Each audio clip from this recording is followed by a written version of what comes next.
माँ के लिए हर किसी ने कुछ न कुछ कहा है, पिता के लिए बहुत कम लोगों ने कहा है। तो आज हम पिता के लिए बात करते हैं, एक स्टोरी के थ्रू। ये स्टोरी शुरू होती है जब मैं घर से गुस्से में बड़बड़ाते हुए निकल आया था और बस स्टैंड की तरफ आगे बढ़ने लगा। मैं मन ही मन बड़बड़ा रहा था, पता नहीं कितने पैसे छुपा के रखे हैं, लेकिन मेरे लिए एक बाइक नहीं ले सकते। अब मैं यहाँ से चला जाऊँगा और तब तक वापस नहीं आऊँगा जब तक मैं खुद के पैसों से बाइक नहीं खरीद लेता। इतना सोच ही रहा था तभी मेरे पैर में कुछ चुभने का एहसास हुआ। नीचे देखा तो समझ आया कि जल्दबाजी में पापा के जूते पहन आया हूँ। उन जूतों में कील उभरी हुई थी जो मेरे पैर में बार बार घाव किए जा रही थी, लेकिन उस समय गुस्सा अधिक था तो मैं बड़बड़ाते हुए आगे बढ़ गया। एकाएक मुझे याद आया कि मैं पापा का पर्स भी साथ ले आया हूँ। मेरे खुराफाती दिमाग में एक ख्याल आया, क्यों ना आज पापा का पर्स चेक किया जाए जिसे आज तक उन्होंने किसी को हाथ तक नहीं लगाने दिया था। पता नहीं कौन सा खजाना छुपा इस पर्स में जो किसी को हाथ तक नहीं लगाने देते थे। जब मैंने पापा का पुराना पर्स खोलकर देखा तो उसमें पैसे तो नहीं मिले, लेकिन पैसों की जगह पर एक डायरी रखी हुई थी। तब मैंने सोचा, ओह तो यहाँ खजाना छुपा रखा है। मैं समझ रहा था कि यहाँ पापा ने लिखा होगा कि किससे कितने पैसे लेने हैं और किसको कितने पैसे देने हैं, लेकिन मैं गलत था। जब मैंने छोटी सी डायरी का पहला पेज खोलकर देखा तो वहाँ पर जो लिखा था वह थोड़ा सीरियस कर देने वाला था। डायरी में लिखा था, पढ़ने के बाद मेरे चेहरे पर एक्सप्रेशन गायब हो चुके थे, क्योंकि डायरी में वैसा कुछ नहीं था जैसा मैं सोच रहा था। वहाँ पर उन पैसों का हिसाब लिखा हुआ था जो अलग अलग कामों के लिए अलग अलग लोगों से उधार लिए गए थे।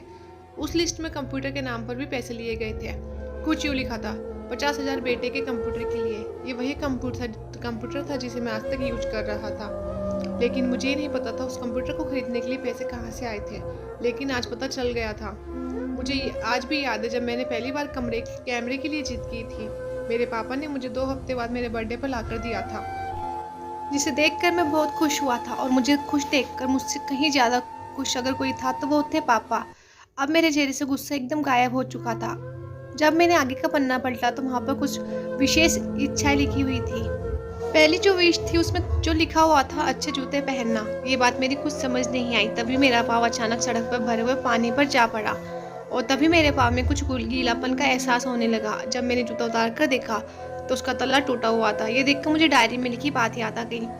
तभी मुझे माँ पापा की कई बातें भी याद आ रही थी कि कैसे माँ जब कहा करती थी कि पापा से, अब तो जूते पुराने हो गए हैं, नए ले लीजिए, तो पापा अक्सर ये कहकर डाल दिया करते थे, जूते अभी और चलेंगे, अभी कुछ दिन पहले ही तो लिए थे।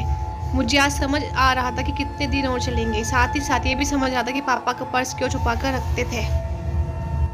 तभी उस डायरी को पढ़ते हुए बस स्टैंड पर पड़ी बेंच पर मैं आकर बैठ गया। अब उस डायरी का आखिरी पन्ना बचा हुआ था। उस पन्ने को जब मैंने पलट कर देखा तो वहाँ कल की डेट लिखी हुई थी।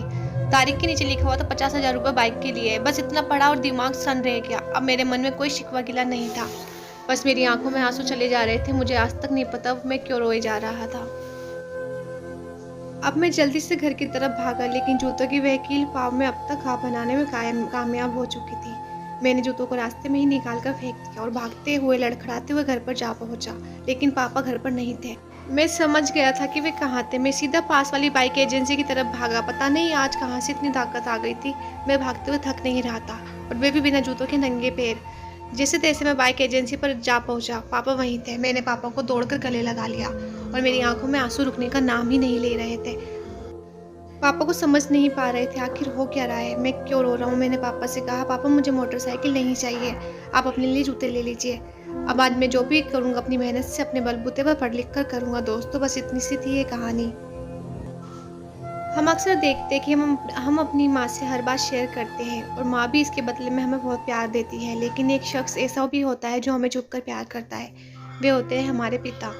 ये परिवार में एकमात्र ऐसा व्यक्ति होता है जो अपने बच्चों से उन्हें बिना जताए छिपकर प्यार करता है, खुद की इच्छाओं को मारकर बच्चों के लिए सपने देखता है और उनकी खुशी में ही खुश हो जाता है। मुझे नहीं पता कि आप अपने पेरेंट्स की इज्जत करते हो या नहीं, लेकिन अगर आपके पास पेरेंट्स हैं तो आप बहुत खुश नसीब हो, क्योंकि इस दुनिया में बहुत से लोगों को तो पेरेंट्स का प्यार भी नसीब नहीं होता है।